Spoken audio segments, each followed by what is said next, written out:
security blanket. Back. Thank you. So, what were your first thoughts when they told you? When they asked me to come back? Yeah. Well, they asked me to come back for the season finale last year, and my first thought was like, oh, I didn't know the show was over. Because I literally have been asked this so many times. I thought, well, Mary will probably come back in the series finale. I don't see any other ways left open to them. I said she'll come back to life in the series finale with John, and they will be alive, and the boys will see them, and Mary and John will have no idea who they are because it's supernatural. And it has to be sad.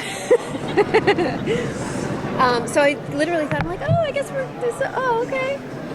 And then I was at a producer. One of my friends is a producer, and I said, so I'm going back I guess it's over. He's like, what? No? And he said, well, you'll be back next year. I'm like, really? Okay. And I didn't know. I didn't know if I was just going to be like the pie-toting mom or what. But then I was like, wouldn't it be great if they brought me back as a hunter? That would be cool. And then about 6 weeks ago, Phil Scritchie called me. He's like, so have you had much fight training? I'm like, yeah, zero fight training. And so they've been sending me to that, and they've been sending me to weapons training, and Mary's hunting, and it's crazy. I don't know if you saw the trailer thing, but the first episode I had to flip Jensen and like plant my heel on his jaw. I'm like, sorry. Sorry. He was a trooper about it. He's actually really good at that stuff, and I'm really not, so he's helping. Oh, I'm just Mary. I'm real Mary. I'm just a person. I'm not good or evil. No, that's what I mean. Mary, Mary was always good, I think. Unless she was Eve, then she was not. But yeah, she's just her person. She's going to be hunting and trying to do good in the world, while trying to come to grips with the fact that she's been gone for 30 years and her kids are grown and hunters, and her husband's dead, and the world has changed so much since 1983. So there's a lot. There's a lot of mental noise. Is there somebody, one of the Sam or Dean or somebody else that's going to help her transition in that position? So someone that she's kind of confides in to kind of help her through that process?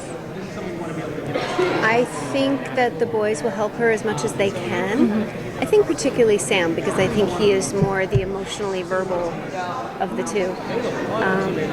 But like most hunters, I think Mary's probably pretty tight-lipped and internalizing of things. Especially because this is, for good or bad, change is always traumatic, and this is such a huge change, and it came on the heels of such trauma because I come back to life the moment I die, right? So that is not a great memory. Yeah. So there's just a lot to filter through, and I think that's going to take a minute. Yeah. It's not sort of wrapped up by episode 2. Good. Yeah.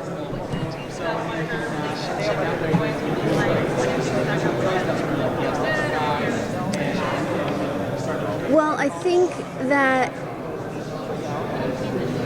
the fact that they are now, when she died, they were 4 years old and a baby. So there's not much of a relationship with Sam, because a mother's relationship with an infant is pretty much one direction, right? But a 4-year-old has started to develop who they are. And so there will be memory of that. But I think Mary's going to mourn those 30 years of not seeing her children grow up, having no input into who they've become, them not knowing her at all, and just having this perspective of the perfect mom that has been gone. And Mary's not perfect. She's a person. And I think that is going to take an adjustment period.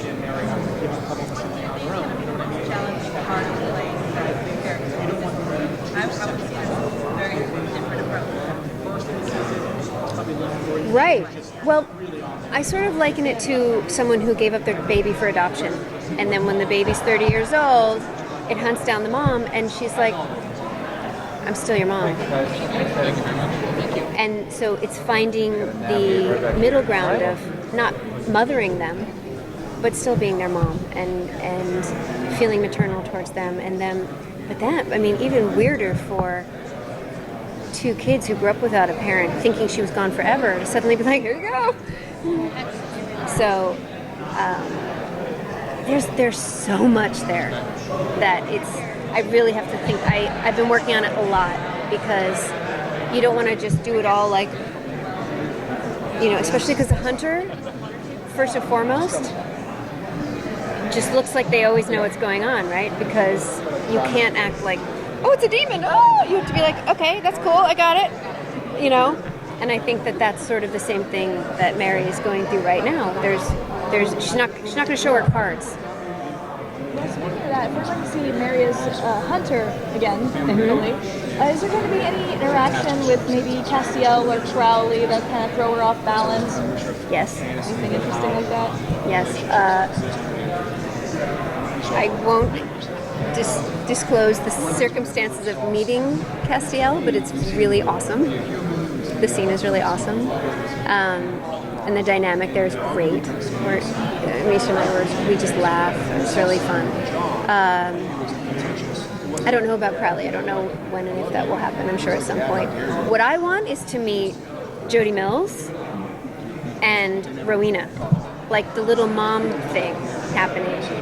I think there's a lot to mine in that, especially we have book club, especially with Jody, because she's in a way been a very a surrogate to them, and I think that Mary needs to thank her.